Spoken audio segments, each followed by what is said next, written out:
In the newest season of The Crown, a detailed portrayal of Princess Diana's death and its effect on the royal family required full dedication from the cast.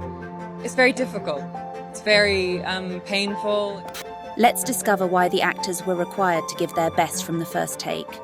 Which trait of Diana's took 3 months of daily training for Elizabeth Debicki? And why was Dominic West stuck for a week alone in one of Charles's houses?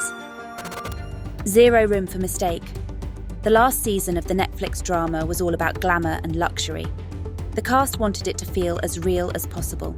Princess Diana's getaways with Dodi Fayed were indeed shot on a lavish 140-foot yacht in the Mediterranean. It sounds like a dream job, doesn't it?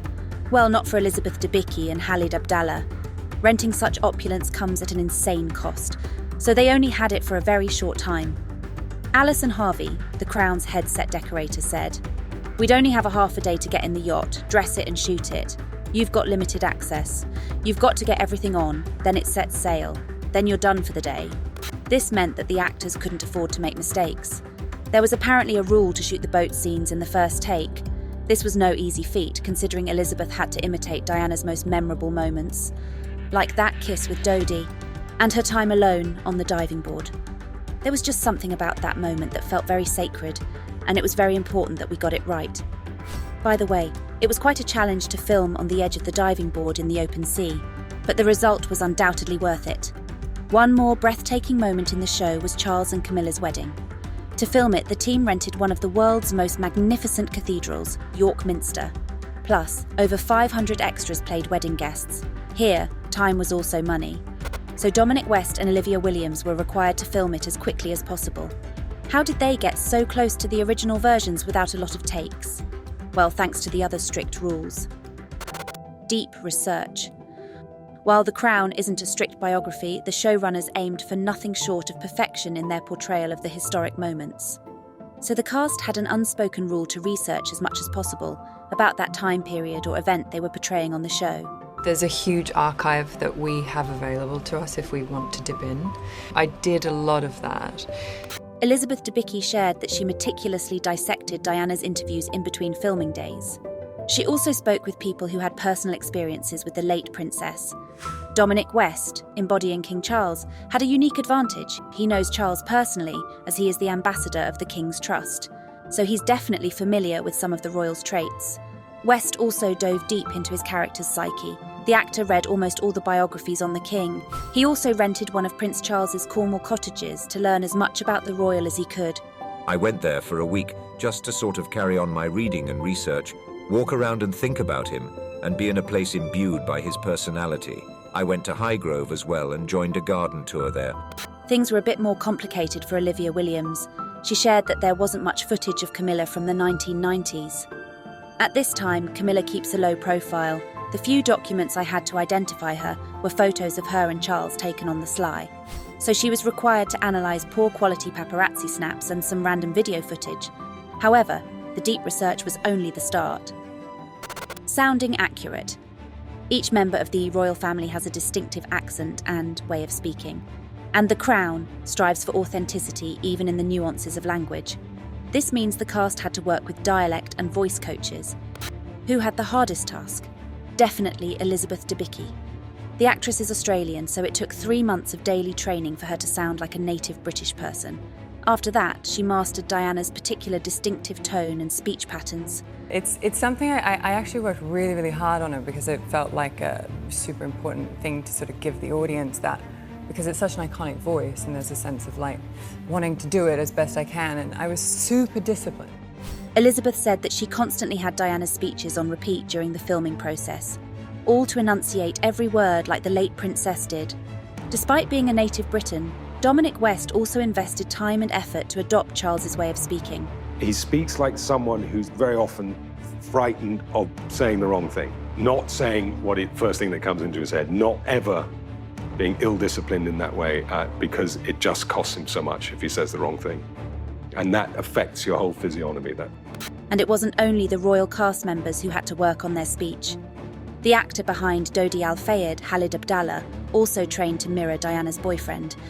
This man was very private and it wasn't easy to find records of his speeches, but the team managed to get some recorded TV programmes. And using those tapes, Khalid mastered Dodi's accent. By the way, many people want to know if the actor had to learn Arabic, especially for this role. The answer is no. Khalid was born into a family of Egyptian parents, so he is fluent in Arabic, as is his on-screen father, Palestinian-born actor Salim Dor. So all those conversations weren't difficult for them.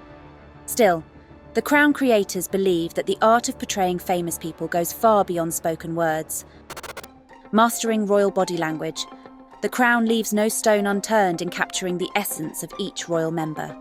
The actors worked with movement coach Polly Bennett to nail the royal body language.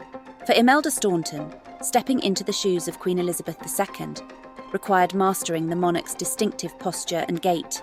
Acting as the Queen, we spoke about engaging your big toes in the floor, pressing your feet into the ground and keeping your hips nice and square. She's able to press into the ground, press her big toes in the floor, and that engages her belly button, engages her shoulders, and it means that she's arrived in the room. She had to remember a bunch more tiny details during the filming, like to radiate calmness with her body. The actress said it was really challenging to keep steady as the events around her became more tumultuous. Dominic West faced his own set of rules in bringing Charles to life. The thing is, the royal does a lot of mechanical movements, like checking pockets and buttons on his jacket. So the actor who portrays him developed these habits too. According to his movement coach, Dominic had to improvise with those moves while he acted. Again, Elizabeth Debicki had probably the hardest task here. The actress had to channel Diana's magnetic charisma. So actually, Princess Diana's behaviour started to take in more people. She was able to act through the kind of physical narrative of the crowds that we'd seen in that footage. So in the scenes that involved a lot of people, Elizabeth was asked to establish eye contact with most of them, and she did the job quite well. Last but not least, let's talk about the rules of physical transformation. Regal beauty regimen. Stepping into the shoes of royalty demands a meticulous beauty routine, both on and off the film set. Elizabeth Debicki dyed her eyebrows to match Diana's distinct look. She also had to stick to a strict schedule of spray tans every 3 days to maintain the princess's skin tone. And of course, her nails had to always be perfectly done with a French manicure, just like Lady Di used to love.